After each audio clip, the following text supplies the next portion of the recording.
March 1971, Paramount Studios, Hollywood. Francis Ford Coppola stands in front of a room full of executives. They're screaming. He's fighting for his career, and for one actor, they all despise. Marlon Brando walks into the audition looking like a broken ghost, olive oil in his hair, cotton stuffed in his cheeks. He speaks in a whisper that sounds like death itself. The room goes silent. Then Brando makes a demand. One change. Just one. The studio wants to fire him for it. But Coppola knows. If they say no, there is no Godfather. Lives hang in the balance. Careers. Legacies. An entire film. Here is the story. Hollywood 1971 was a graveyard of old gods. The studio system that built empires was crumbling. The men who once ruled with iron fists were dying or irrelevant. The golden age was over. And Marlon Brando, once the brightest star in that constellation, was considered finished, washed up, unemployable. He was 47 years old, but he looked older, heavier, tired. The beautiful boy from A Streetcar Named Desire was gone. The revolutionary who changed acting forever with On the Waterfront seemed like ancient history. Now he was box office poison. His last several films had bombed. He showed up late to set. He refused to memorize lines. He fought with directors. Studios called him difficult, temperamental, impossible.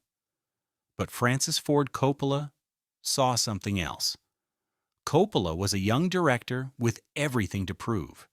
He'd been hired by Paramount to direct The Godfather, an adaptation of Mario Puzo's best-selling novel about an Italian-American crime family. The studio wanted a cheap, quick gangster picture. Coppola wanted to make art. He wanted authenticity. He wanted the soul of the immigrant experience. He wanted darkness and honor and tragedy all wrapped into one epic saga. And he wanted Marlon Brando to play Don Vito Corleone. The executives laughed in his face.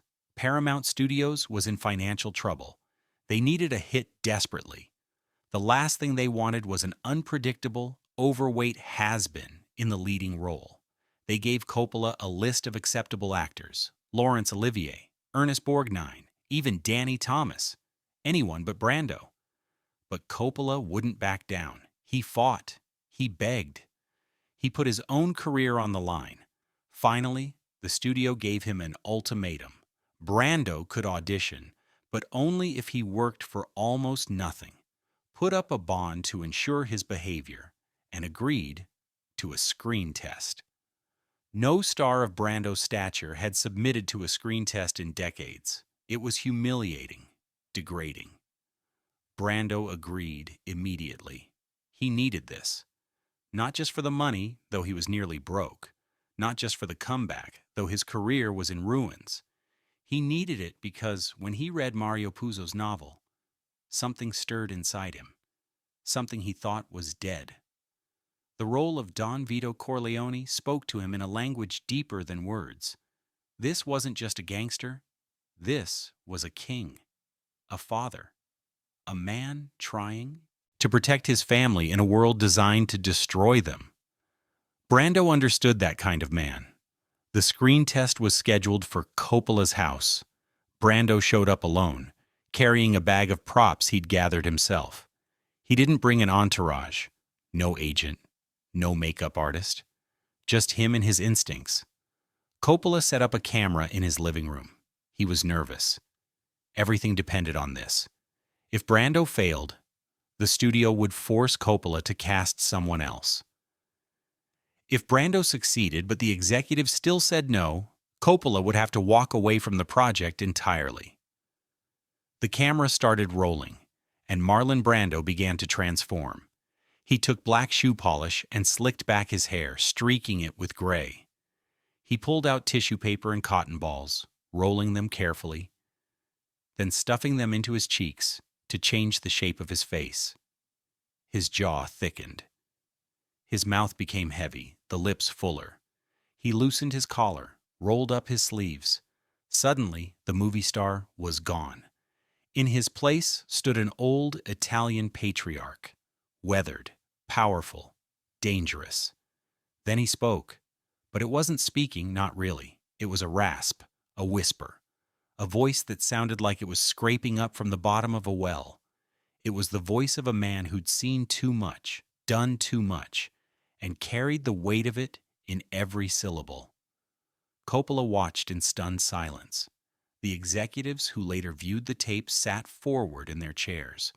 This wasn't acting. This was possession. Brando had found Don Corleone. Or maybe Don Corleone had found him. The studio reluctantly approved him for the role, but the tension didn't end. Brando clashed with the executives throughout pre-production. He questioned the script. He challenged the costume design. He pushed back on dialogue. The studio saw this as the same old difficult Brando, but Coppola saw something different. An artist who cared. An actor who understood the soul of the character better than anyone. Then came the demand. One of the most pivotal scenes in the film takes place in the Don's office. It's the wedding day of his daughter Connie. Friends and family gather outside in the sun, celebrating. But inside the dark, shuttered office, Don Corleone conducts business. People come to ask for favors, justice, protection, revenge. The scene establishes everything: the power, the protocol, the unspoken rules of this world. In Mario Puzo's script, the Don was supposed to be intimidating, loud, forceful, a man who commanded through fear and volume. But Brando saw it differently. He told Coppola the Don should never raise his voice, never. A man with real power doesn't need to shout. People lean in to hear him. They come closer. They hang on every whispered word. The studio hated it. They wanted a bigger performance, a showier performance, something that screamed Oscar moment. Brando's approach was too subtle, they said, too quiet. Audiences wouldn't respond to a gangster who mumbled. They wanted Al Capone. Brando was giving them something they didn't understand. Quick question. Have you ever had to fight for something you believed in, when everyone around you said you were wrong? When your gut told you one thing but the whole world told you another? Let us know in the comments. Coppola was trapped between the studio and his star. If he sided with Paramount, he'd lose Brando's trust, and possibly the soul of the film. If he sided with Brando, he risked being fired. The pressure was suffocating. Cast and crew whispered. Rumors spread. People started betting on how long Coppola would last. But then something happened during the first day of shooting that office scene. Brando sat down behind the desk. He had that cat in his hand, the one he'd found wandering the Paramount lot that morning. No one had planned for the cat. It wasn't in the script, but Brando picked it up and held it gently, stroking its fur as he delivered his lines. His voice was barely above a whisper. The other actors, Salvatore Corsito playing the Undertaker Bonacera, had to lean across the desk to hear him. The camera captured everything. The scene begins in near darkness. Bonacera, the Undertaker, enters the Don's office. His daughter has been beaten, brutalized by two boys who got off with a suspended sentence. He comes seeking justice, revenge, but he made a mistake, and both men know it. Bonacera went to the police first. He trusted the American system instead of coming to the Don. Now he comes crawling, desperate, only after the law failed him. Don Corleone sits in shadow, stroking the cat. He doesn't look at Bonacera right away. He lets the silence stretch. The cat purrs. The Don's fingers move slowly through its fur, gentle, almost loving. When he finally speaks, his voice is so soft that Bonacera takes a step closer. Why did you go to the police? Why didn't you come to me first? It's not an accusation. It's worse than that. It's disappointment. The Don speaks like a father whose son has betrayed him. There's hurt in that raspy voice. Bonacera stammers an apology, but the Don continues, each word carefully chosen, heavy with meaning. If you'd come to me in friendship, this scum who ruined your daughter would be suffering this very day. And if by chance an honest man like yourself made enemies, they would become my enemies. The Don pauses, strokes the cat, and then they would fear you. The power in that moment is staggering, not because of volume or theatrics, but because of restraint. The Don never raises his voice above a whisper. He never threatens directly. He simply states facts in a tone that suggests he controls the very axis the world spins on, and he does. In this room, in this moment, Don Vito Corleone is God. Bonacera breaks. He tries to kiss the Don's hand. He calls him Godfather. He begs for justice. And slowly, like the sun emerging from behind clouds, the Don's expression softens. He lifts the Undertaker to his feet. He embraces him. He grants the favor. Someday, and that day may never come, I'll call upon you to do a service for me. But until that day, accept this justice as a gift. The entire scene lasts just a few minutes, but those minutes changed cinema forever. When Coppola called cut, the set was silent. The crew stood frozen. Some had tears in their eyes. They'd just witnessed something beyond acting. Brando had channeled something primal. He'd become the embodiment of old-world power, honor, and patriarchy. He was terrifying and tender at the same time. He was death and protection wrapped in a whisper. The executives watched the dailies and said nothing. They couldn't argue anymore. The footage spoke for itself. Brando's instinct had been right. A man with true power doesn't shout. He doesn't need to. The world leans in to hear him. And in that leaning, in that submission to his whisper, audiences would feel the weight of his authority in their bones. But Brando wasn't finished. Throughout filming, he continued to push boundaries. The wedding scene was supposed to be shot over 2 days. Brando insisted they film it all in one long day to capture the real exhaustion and chaos of an actual celebration. For the garden scene where the Don plays with his grandson before his death, Brando improvised everything. He cut up an orange peel and made fangs, chasing the little boy around, playing, laughing. The child's real laughter, mixed with slight fear, was captured on camera. Then Brando collapsed among the tomato plants. That wasn't scripted either. Brando decided in the moment that Don Corleone should die quietly, alone in his garden, playing with his grandson. Not in a blaze of gunfire, not in some dramatic final speech, but quietly, like any old man. The way death actually comes for most of us, sudden, undignified, final. Coppola kept the cameras rolling. He trusted Brando completely now. Every instinct the actor had was gold. Every choice revealed deeper truth. The Don dying among the tomatoes, while a child's laughter faded into confused silence. It was heartbreaking precisely because it was so ordinary. This king, this powerful man who'd controlled life and death for decades, died like anyone else. Small, mortal, human. The studio executives watched the rough cut in stunned silence. They'd been wrong, completely, utterly wrong.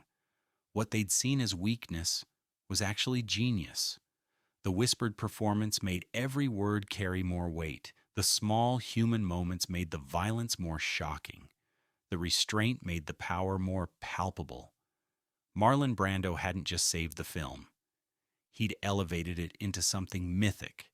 The Godfather was released in March 1972. It became an instant phenomenon. Lines wrapped around city blocks. Critics called it a masterpiece. Audiences watched it again and again, memorizing every line, every gesture. And at the center of it all was Brando's Don Corleone, A performance so complete, so lived in, that people forgot they were watching an actor. They believed they were watching a real man, a real father, a real king of a shadow empire. The Academy nominated Brando for Best Actor. Everyone knew he'd win. The performance was too iconic, too transformative. But Brando had complicated feelings about awards, about Hollywood, about the system that had built him up and torn him down. When Oscar night arrived, he didn't attend. Instead, he sent a Native American activist named Sachin Littlefeather to refuse the award on his behalf, making a statement about Hollywood's treatment of indigenous peoples. The gesture was controversial. Some called it brave. Others called it disrespectful.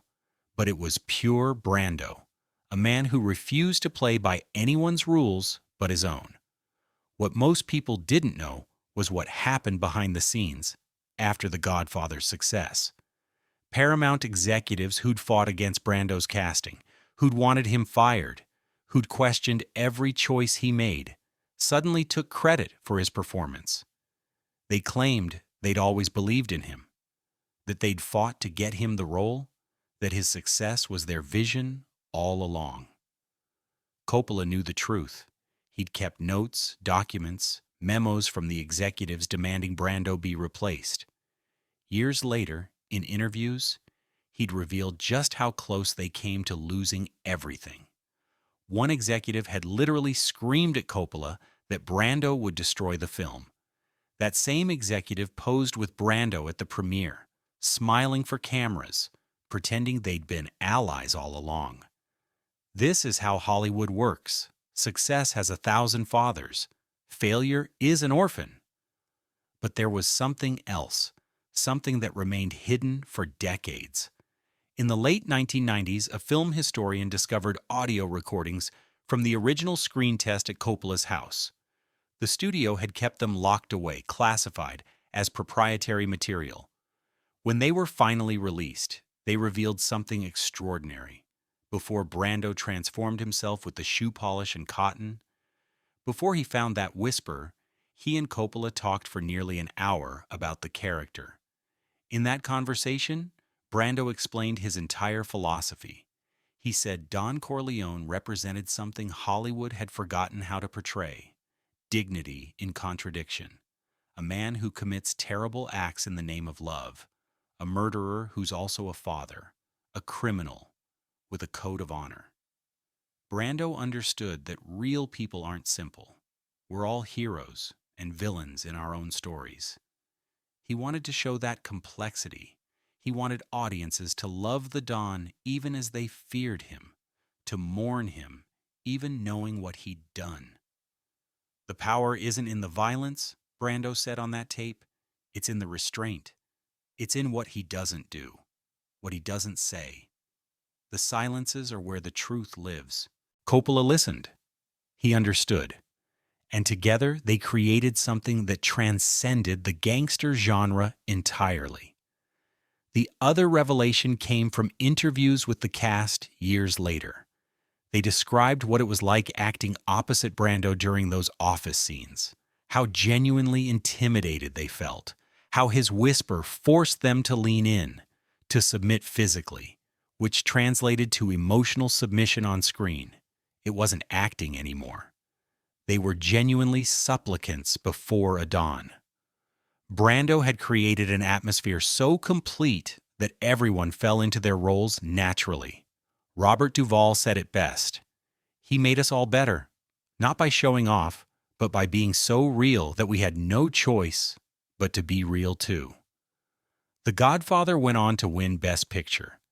It made over $250 million worldwide, saving Paramount from bankruptcy. It launched careers, changed filmmaking, and became embedded in American culture so deeply that lines from the film became everyday expressions. And at the heart of it all was Marlon Brando's insisted change, a whisper instead of a shout. Marlon Brando died in 2004 at the age of 80. By then, his life had been full of more tragedy and controversy. Failed marriages, estranged children, personal demons he never fully conquered. But his work remained, his performances, his uncompromising artistry, and The Godfather stood as perhaps his greatest achievement, a role he almost didn't get, in a film that almost destroyed everyone involved. What can we learn from this story? Maybe it's that real power whispers, that restraint is stronger than force, that the world leans in to hear truth when it's spoken softly. Or maybe it's simpler than that.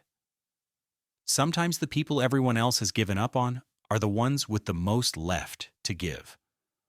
Brando fought for that one change because he understood something the executives didn't. He understood that audiences crave authenticity. They can smell fakeness from a mile away. But when you give them something real, something human and flawed and true, they'll follow you anywhere, even into the dark office of a crime lord, even into the moral complexity of loving a man who orders murders. That's the magic of great acting, great storytelling. It makes us feel the impossible contradictions of being human. The scene with Bonacera, that first meeting in the Don's office, is studied in film schools around the world. It's dissected, analyzed, imitated, but never duplicated. Because it wasn't just technique, it was Brando's soul, his understanding of power and vulnerability, his willingness to risk everything on a whisper. So here's my question for you. In your life, when has doing things quietly, with restraint, proved more powerful than making noise? When has a whisper changed everything for you? Think about it. Share your story in the comments.